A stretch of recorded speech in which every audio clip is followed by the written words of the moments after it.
بسم اللہ الرحمن الرحیم۔ السلام علیکم ناظرین، پاکستان مسلم لیگ نواز کی شروع سے ہی پالیسی رہی ہے کہ میڈیا کو خریدا جائے، چاہے ان پہ دباؤ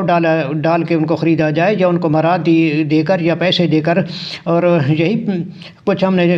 میاں نواز شریف صاحب کے دور میں بھی دیکھا اور میاں شہباز شریف کے دور میں بھی دیکھا کہ جب اخبارات کو ایک صفحے کے اشتہارات دیے جاتے تھے اور ٹی وی پہ بھی ان کو اشتہارات دیے جاتے تھے تاکہ ان کی جو خبریں ہیں ان کو چلایا جائے، اور پاکستان تحریک انصاف ہو یا پاکستان پیپلز پارٹی کا جو پچھلا دور تھا اس کو بدنام کرنے کے لیے ان کی لیڈروں اور رہنماؤں کی کردار کشی کرنے کے لیے انہوں نے جس طرح سے میڈیا کو استعمال کیا، تو یہ کوئی ڈھکی چھپی بات نہیں ہے۔ اور ماضی میں بھی محترمہ مریم نواز صاحبہ کی ویڈیو آ چکی ہیں کہ جس کے اندر وہ جیو کے پروگرام میں بھی ان کو بھی ہدایت دے رہی ہیں کہ فلاں صحافی کو جو ہے پروگرام میں شامل کیا جائے اور فلاں اخبار کے جو ہے فلاں ٹی وی چینل کے جو اشتہار بند کیے جائیں۔ تو یہ نون لیگ کی شروع سے پالیسی رہی ہے اور وہ میڈیا ہاؤس کو خریدنے کے ماہر ہیں، اور صرف میڈیا ہاؤس نہیں بلکہ کئی طاقتور شخصیات کو بھی انہوں نے اپنے کنٹرول اور اپنے مقصد کے لیے استعمال کرنے کی کئی بار انہوں نے یہ کوشش کی اور انہوں نے ان کو استعمال بھی کیا ہے۔ تو اب اسی چیز کو مد نظر رکھتے ہوئے پاکستان تحریک انصاف نے جو ہے اب یہ فیصلہ کیا ہے کہ پاکستان کے مختلف نجی ٹی وی چینل جو ہیں اب ان کا جو ہے بائیکاٹ کیا جائے گا، اور پاکستان تحریک انصاف نے اپنے پارٹی رہنماؤں کو ہدایت کی ہے کہ ان ٹی وی چینلز کے جو 5 اینکرز کے پروگرام ہیں اب وہ ان میں شرکت نہ کریں۔ اور یہ فیصلہ جو گزشتہ روز P T I core committee کے اجلاس میں کیا گیا۔ اس فیصلے کے بعد تحریک انصاف کے رہنما جو ہیں اب ان اینکرز کے پروگرام کا بائیکاٹ کریں گے۔ ناظرین، ہم آپ کو بتاتے ہیں کہ یہ جو ہیں کون سے چینل ہیں اور ان کے جو اینکر ہیں ان کے نام کیا ہیں۔ پاکستان تحریک انصاف کی جانب سے جن اینکرز اور ان کے پروگرام کے بائیکاٹ کا اعلان کیا گیا ہے ان میں دنیا نیوز پر کامران شاہد کا پروگرام آن دی فرنٹ ہے، اور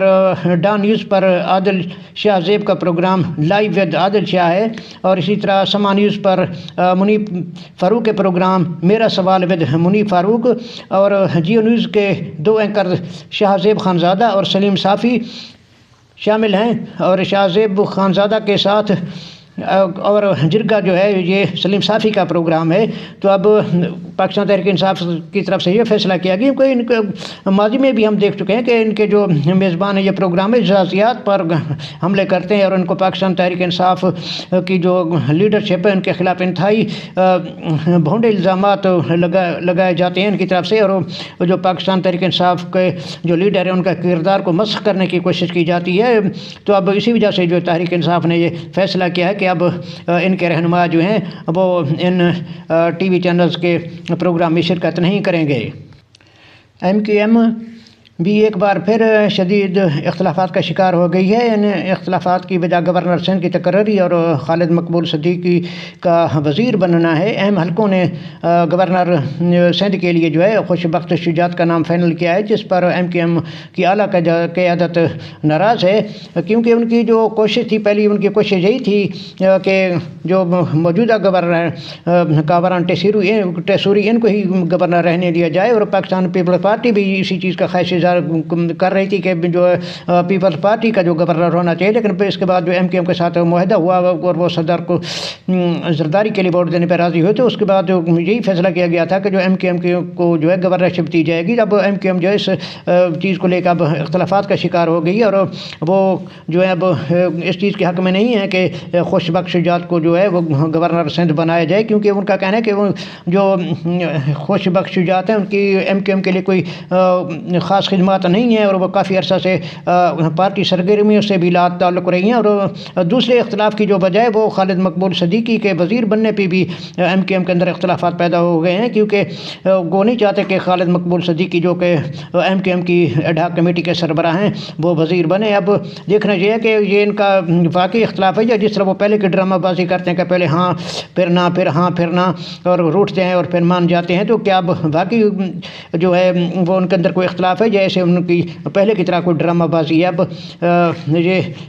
چند دنوں میں یہ صورتحال جو ہے واضح ہو جائے گی۔ اپنی گرفتاری پر آئی جی پنجاب کو نہیں چھوڑوں گا، مریم نواز ہارنے کے باوجود جیلی وزیر اعلیٰ بنی بیٹھی ہیں۔ پاکستان تحریک انصاف کو ریکاؤنٹنگ کے ذریعے ہرانے کا فراڈ کیا جا رہا ہے۔ ان خیالات کا اظہار پاکستان تحریک انصاف کے رہنما سردار لطیف کھوسہ نے لاہور ہائی کورٹ میں پریس کانفرنس میں کیا۔ انہوں نے کہا کہ ہمارے 100 بندوں کو ہرا دیا گیا، اب دوبارہ گنتی کا فراڈ کیا جا رہا ہے۔ اور حامد خان نے بھی کہا کہ سب کو پتہ لگ گیا ہے کہ اصل اقتدار کس کے پاس ہے۔ تو ناظرین، اب یہی گراؤنڈ ریالٹی بھی ہے کہ پاکستان تحریک انصاف کے 20 کے قریب امیدواروں کو دوبارہ گنتی کے ذریعے ہرانے کا منصوبہ ہے۔ اب تک لودھرا، گوجرانوالا اور فیصل آباد سے پاکستان تحریک انصاف کے جو جیتے ہوئے تھے اور انہوں نے حل بھی اٹھایا تھا امیدواروں نے، تو اب ان کو وہاں سے ہرا دیا گیا ہے۔ اب یہی کام کوٹا 2 اور دوسرے حلقوں میں بھی ہونے والا ہے، اور یہی ان کا پروگرام ہے اور ان کا یہی مشن ہے کہ نون لیگ کا جو کمزور شہر ہے اس کو طاقت دی جائے تاکہ وہ تیر کے سہارے کے بغیر کھڑا ہو سکے۔ آپ کو ایک اہم خبر بھی دیتے ہیں کہ پاکستان تحریک انصاف نے اب فیصلہ کیا ہے کہ جو ان کے ممبران سنی اتحاد کونسل میں شامل ہوئے تھے، اب ان کو واپس پی ٹی آئی میں لانے کا فیصلہ کیا گیا، اور اب سنی اتحاد کونسل کو پی ٹی آئی میں ضم کر دیا جائے گا۔ پاکستان تحریک انصاف کے رہنما اسد قیصر نے کہا ہے کہ ملکی معاشی صورتحال کو یہ جیلی حکومت نہیں سمجھ سکتی، یہ اپنی ہی طاقت سے گریں گے۔ اسد قیصر نے کہا کہ اس جیلی حکومت میں نہ صلاحیت ہے اور نہ ان میں اہلیت ہے، یہ خود ہی بھاگیں گے۔ اسد قیصر نے کہا کہ ان پر اتنا دباؤ آ گیا کہ جو مینڈیٹ چور ہیں وہ سب بھاگیں گے۔ ایک نئی حکومت بنے گی جو صحیح معنوں میں عوامی مینڈیٹ پر مبنی ہوگی۔ انہوں نے کہا کہ 5 سے 6 ماہ میں حکومت کی تبدیلی دیکھ رہا ہوں۔ جو عدالتوں اور ٹریبونل میں معاملات چل رہے ہیں، ہمیں انصاف کی توقع ہے اور ہماری سیٹیں واپس مل جائیں گی۔ نمبر مکمل ہونے پر حکومت کے خلاف عدم اعتماد کی تحریک آئے گی اور عمران خان انشاءاللہ پاکستان کے وزیر اعظم بن جائیں گے۔ انہوں نے یہ بھی کہا کہ اس وقت ایوان میں مینڈیٹ چور بیٹھے ہیں، ہم ان کو نہیں مانتے۔ ناظرین، عالمی میڈیا بھی اور پوری دنیا اس چیز کو ہائی لائٹ کر رہی ہے کہ پاکستان تحریک انصاف وہ 8 فروری کے الیکشن میں جیت چکی ہے، لیکن پاکستان کی کچھ طاقتیں جن کے اپنے مفاد اس چیز سے وابستہ ہیں کہ تحریک انصاف کی حکومت نہ آئے، تو وہ اس چیز کے حق میں ہیں کہ یہ موجودہ جو سیٹ اپ ہے اسی کو چلایا جائے، تو وہ اس چیز کو ماننے کو تیار نہیں ہے کہ 8 فروری کو پاکستان تحریک انصاف کی فتح ہوئی ہے۔ حالانکہ یورپی یونین اور خلیجی ممالک کی سماجی تنظیمیں بھی اس چیز پہ تشویش کا اظہار کر چکے ہیں، اور اب زبردستی قائم کی جانے والی حکومت آرڈیننس جاری کر رہی ہے، اور آج 7 آرڈیننس بھی جاری کیے گئے، اور اس کے خلاف پاکستان پیپلز پارٹی کے قریشی شاہ بھی بولے۔ اور اب تحریک انصاف اسمبلی میں کیا کردار ادا کرتی ہے، ابھی تحریک انصاف کی طرف سے کوئی پالیسی واضح نہیں بنائی گئی، اور عمران خان کے اسمبلی میں نہ ہونے اور کی وجہ سے بھی پاکستان تحریک انصاف کے لیے خاصے مسائل ہیں، اور ایک طرح سے یہ بھی ناظرین مسئلہ ہے کہ ان کو جیل میں عمران خان سے ملاقات کرنے کی بھی اجازت وہ پہلے نہیں دی جا رہی تھی، لیکن اب اسلام آباد ہائی کورٹ کی طرف سے پاکستان تحریک انصاف کے رہنماؤں کو اجازت دی گئی ہے کہ وہ اب عمران خان سے ملاقات کر سکتے ہیں۔ اور خبر یہ بھی ہے کہ اب ان کی ملاقات وہ سیکورٹی کے مسائل اگر جیل انتظامیہ کو درپیش ہیں تو وہ ویڈیو لنک کے ذریعے عمران خان سے بات کر سکتے ہیں۔ تو اب حکومت وہ اس چیز کی پوری کوشش کر رہی ہے کہ عمران خان کو زیادہ سے زیادہ عرصہ وہ جیل کے اندر رکھا جائے، تاکہ تحریک انصاف کو فیصلہ سازی میں مشکلات پیش آئیں اور وہ کوئی ٹھوس کوئی فیصلہ نہ لے سکے اس حکومت کے خلاف، کیونکہ یہ کمزور حکومت ہے، اور یہ عمران خان کے جیل سے باہر آنے کا پریشر ہے وہ یہ برداشت نہیں کر سکے گی، اور اسی وجہ سے پوری کوشش کی جا رہی ہے اس حکومت کی طرف سے کہ عمران خان کو زیادہ سے زیادہ عرصہ جیل کے اندر رکھا جائے، کیونکہ اگر عمران خان جیل سے باہر آ جاتے ہیں تو یہ عمران خان کے سامنے ٹھہر نہیں سکے گی۔ اور ناظرین، دیکھنے میں بھی یہ ہے کہ ایک ہی چیز اور ایک ہی بات پہ پاکستان تحریک انصاف کے رہنما ہیں ان کا موقف مختلف ہوتا ہے، اور دونوں طرف سے یہی دعویٰ کیا جاتا ہے کہ یہ عمران خان کا موقف ہے۔ اس کے علاوہ تحریک انصاف حکومت کے خلاف گرینڈ الائنس بنانے کی کوشش بھی کر رہی ہے، جو کہ ضروری ہے اور اچھی بات ہے، کیونکہ اس سے کمزور حکومت پر زیادہ مؤثر طریقے سے دباؤ ڈال کر اپنے مطالبات منوائے جا سکتے ہیں، اور تحریک انصاف بھی سیاسی تنہائی سے باہر نکالا گی، لیکن اس کے لیے ایک معاہدہ اور تحریک کے نکات پر تمام اپوزیشن کا متفق ہونا ضروری ہے۔ اب یہ تحریک انصاف کی اعلیٰ قیادت پر منحصر ہے کہ عمران خان کے جیل میں ہوتے ہوئے کس طرح سے باقی جماعتوں کو اپنے ساتھ ملا پاتے ہیں۔ اس حکومت کو رخصت کرنا اتنا آسان نہیں، کیونکہ ان کو جس طرح سے اقتدار میں لایا گیا ہے ظاہر ہے ان کو کوئی یقین دہانی بھی کرائی گئی ہوگی، کیونکہ دیکھا جائے تو یہ انتہائی کمزور حکومت ہے اور اس کا واضح ثبوت آج لائے جانے والے آرڈیننس ہیں۔ حالانکہ اب اس اتحادی حکومت کے پاس جو ہے اسمبلی کے اندر 2/3 اکثریت ہے اور وہ اسمبلی کے ذریعے قانون اور ترامیم بھی لا سکتی ہے، لیکن ان کے ڈر کا اور ان کی کمزوری کا عالم یہ ہے کہ IMF کے ساتھ معاہدے کے لیے بھی آرڈیننس کا سہارا لیا جا رہا ہے اور نجکاری کرنے کے لیے بھی جو ہے